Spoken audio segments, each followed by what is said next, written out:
Pip, the little sparrow, chirped happily as he flew through the tall grass.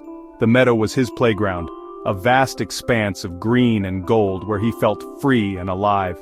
Every morning as the first rays of sunlight kissed the earth, Pip would take to the skies, his heart filled with joy and his wings eager for the day's adventures. The sun was warm, and the meadow was alive with the buzzing of bees and the scent of wildflowers. The air was thick with the sweet aroma of blooming flowers, and the gentle hum of bees created a soothing symphony. Pip loved the way the sunlight danced on the petals, making the colors even more vibrant and beautiful. Pip loved to flit from flower to flower, collecting nectar and singing with his friends. His friends, other sparrows and small birds would join him in a chorus of cheerful chirps. They would spend hours playing among the flowers, their laughter echoing through the meadow. Pip's favorite flowers were the bright red poppies and the delicate bluebells, which always seemed to have the sweetest nectar. Every day was an adventure for Pip. He never knew what he might discover or who he might meet. The meadow was full of surprises, from hidden nests to secret paths. Pip loved the thrill of exploration, the excitement of finding something new and unexpected. He loved to explore the nooks and crannies of the meadow, searching for tasty insects and juicy berries. The meadow was a treasure trove of delicious treats, and Pip had become quite the expert at finding them. He knew where the juiciest berries grew and where the plumpest insects hid. His keen eyes and sharp beak made him a formidable forager. Sometimes he would even venture to the edge of the forest, but he always made sure to stay close to the safety of the open meadow. The forest was a mysterious place, full of shadows and strange sounds. Pip was curious about it, but he knew it could be dangerous. He preferred the open spaces of the meadow, where he could see the sky and feel the sun on his feathers. One sunny afternoon, as Pip was chasing a particularly plump grasshopper, he spotted something sparkling in the grass.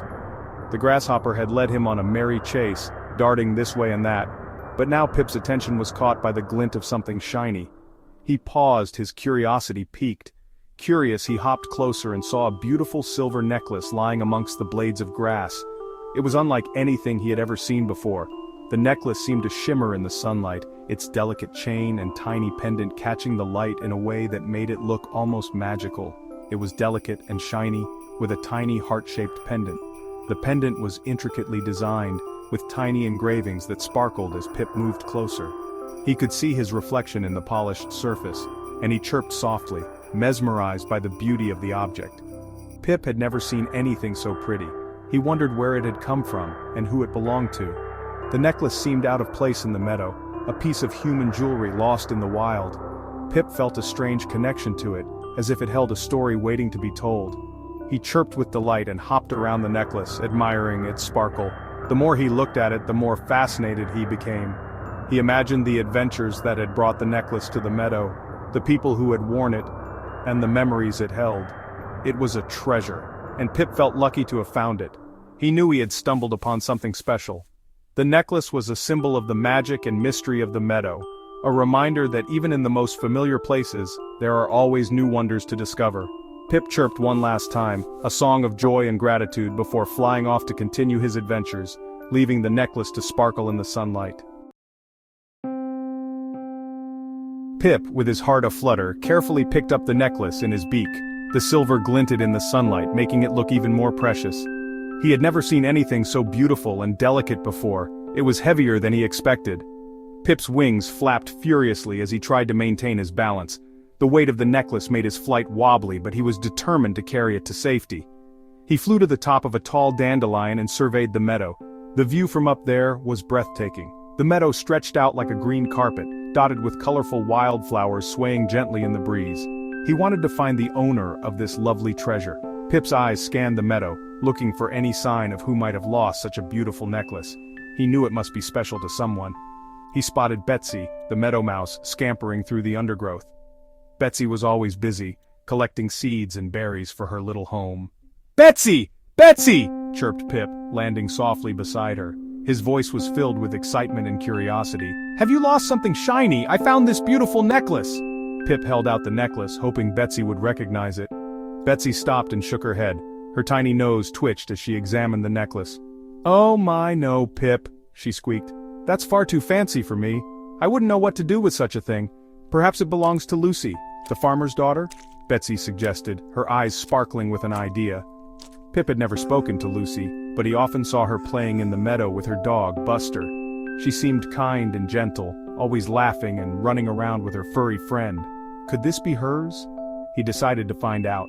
With a determined flap of his wings, Pip set off towards the farmhouse, the necklace still clutched tightly in his beak. He hoped he was on the right path to reuniting the necklace with its rightful owner. Pip flew towards the old oak tree at the edge of the meadow. He knew that Oliver, the wise old owl, lived there. Oliver had seen many seasons come and go, and Pip knew he would be the perfect one to ask for advice. "Oliver! Oliver!" Pip called out, landing on a branch below the owl's perch. Oliver, who had been dozing peacefully, opened one amber eye. "Well, Pip," he hooted softly, "what brings you to my humble abode?" Pip, feeling a little nervous, told Oliver about the necklace. "I want to return it to its owner," he chirped earnestly. "But I don't know who to ask. Can you help me?" Oliver listened patiently, his wise eyes twinkling. When Pip finished, Oliver ruffled his feathers thoughtfully. He hooted. "That's quite a predicament, young Pip. But worry not, I have an idea." "You could ask Cedric the Crow," Oliver suggested. "He flies far and wide scavenging for trinkets. He might know who the necklace belongs to." Pip had heard tales of Cedric. He was known for being cunning and often kept treasures for himself. Pip wasn't sure he liked the idea, but Oliver was wise, so he decided to trust his advice. Pip found Cedric perched on a scarecrow, preening his glossy black feathers. The scarecrow stood tall in the middle of the field, its straw hat tilted to one side, giving it a whimsical look. Cedric seemed to be enjoying his perch, oblivious to the world around him. Cedric eyed Pip with suspicion, his beady eyes narrowing as he took in the sight of the little sparrow fluttering nervously before him. "Well, well, what brings a little sparrow to my neck of the woods?" he croaked, his voice dripping with curiosity and a hint of menace. Pip, trying to be brave, told Cedric about the necklace. His tiny heart pounded in his chest as he spoke, hoping that Cedric might have some information. "Have you seen anyone wearing this?" Pip asked, holding up the sparkling treasure. The necklace glinted in the sunlight, casting tiny rainbows around them. Cedric's eyes widened at the sight of the necklace. My, what a dazzling trinket!" he exclaimed, his voice filled with awe and greed. "Why, this is a necklace fit for a queen. It's much too valuable to be left lying around," Cedric continued, his mind already scheming. He eyed Pip slyly, a cunning plan forming in his mind. "Tell you what, little sparrow, you leave it with me. I'll make sure it finds its rightful owner," he offered, his voice smooth and convincing. Pip hesitated, his instincts warning him that something was not quite right. Something about the way Cedric was looking at the necklace made him uneasy. The little sparrow glanced at the necklace, then back at Cedric. He couldn't shake the feeling that Cedric had ulterior motives. Cedric, noticing Pip's hesitation, leaned in closer. "Trust me, little one, I only want to help," he said, his voice oozing with false sincerity. Pip took a deep breath, trying to decide what to do. The necklace was important and he couldn't afford to lose it. But could he trust Cedric? Finally, Pip made up his mind he would keep the necklace for now and continue his search. "Thank you, Cedric, but I think I'll hold on to it for a bit longer," he said, his voice steady despite his nerves. Cedric's eyes flashed with disappointment, but he quickly masked it with a smile. "Very well, little sparrow.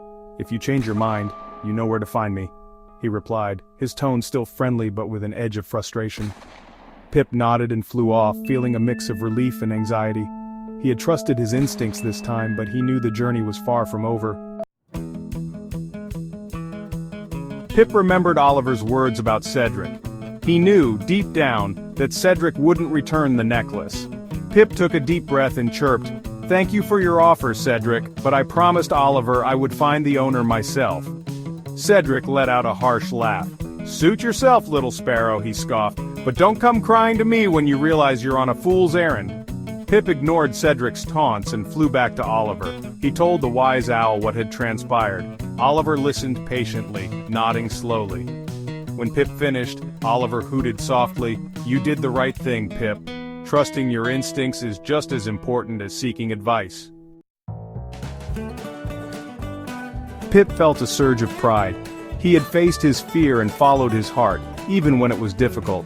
He learned that not everyone who seems wise is truly good, and that sometimes, the smallest voice can be the bravest. Now, Oliver said, why don't we go and find Lucy? I have a feeling that necklace belongs to her. Pip and Oliver flew together towards the farmer's cottage. They found Lucy sitting on the porch, her face buried in her hands. She was crying softly. Pip landed gently on the porch railing in front of Lucy. She looked up startled and saw the little sparrow with the sparkling necklace in his beak. "My necklace!" she gasped. "You found it!" Pip hopped closer and carefully placed the necklace in Lucy's open palm. Lucy's face broke into a radiant smile. "Thank you, little bird," she whispered, her eyes shining with gratitude. "This necklace was a gift from my grandmother. It means the world to me." Pip chirped happily, his heart filled with warmth. He had done it. He had returned the lost treasure. From that day forward, Pip continued to explore the meadow with his usual enthusiasm. He carried with him the valuable lessons he had learned: the importance of kindness, the courage to trust his instincts, and the knowledge that even the smallest act of generosity can bring immeasurable joy. And so, the tale of Pip, the sparrow who found the lost necklace, was passed down through generations of meadow creatures, a gentle reminder that even the smallest heart can hold the greatest wisdom.